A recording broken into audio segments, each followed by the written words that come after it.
forum, il est essentiel sur plusieurs points. Mais d'abord, il se fait connaître. L'addiction ou le craving, les nécessités d'arrêter l'usage de la cigarette ou de ses agents adjuvants, la cigarette électronique, le snuff, etc., sont plein d'alternatives.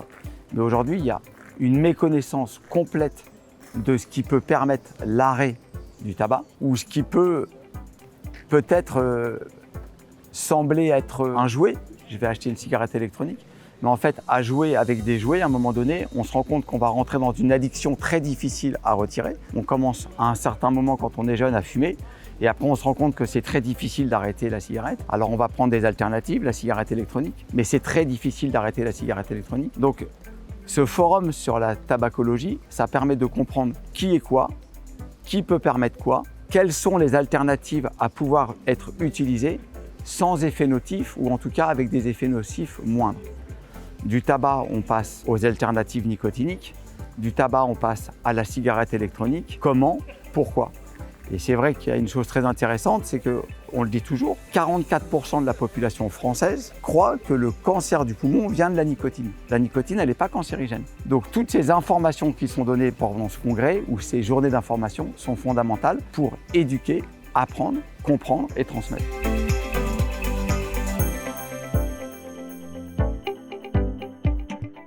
Il y a beaucoup de patients qui sont des très gros fumeurs, qui sont bien avec la cigarette. Ils sont bien avec leur tabac. Alors c'est vrai qu'il y a une tranche d'âge, mais il y a des gens que vous allez rencontrer qui sont des fumeurs chroniques depuis un grand âge. Ils vivent bien avec leur tabac, ils n'ont pas de problème. Ils savent que c'est mauvais, parce qu'ils l'entendent, mais ils n'ont pas envie d'arrêter.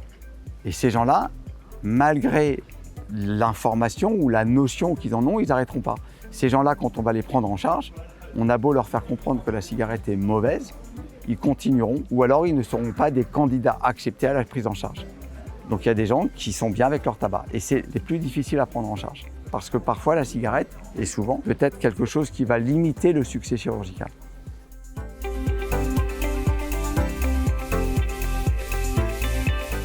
C'est un problème de formation initiale, c'est-à-dire formation pendant le cycle des études. Alors pourquoi pas? Je pense qu'il y a des journées anti-tabac qui sont faites au niveau scolaire, au primaire ou au secondaire. On a des cours sur la sexualité, sur les maladies transmissibles, sur la drogue, sur le harcèlement. Peut-être qu'il faudrait aussi insister sur les effets du tabac et les effets négatifs du tabac.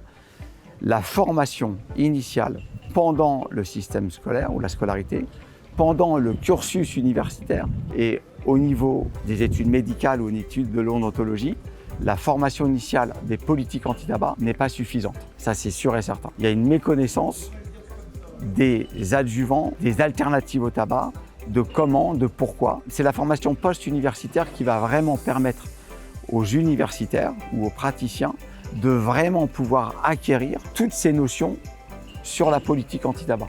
Mais ce n'est pas pendant les formations initiales. Donc c'est vraiment la formation qui vient pêcher aujourd'hui ici.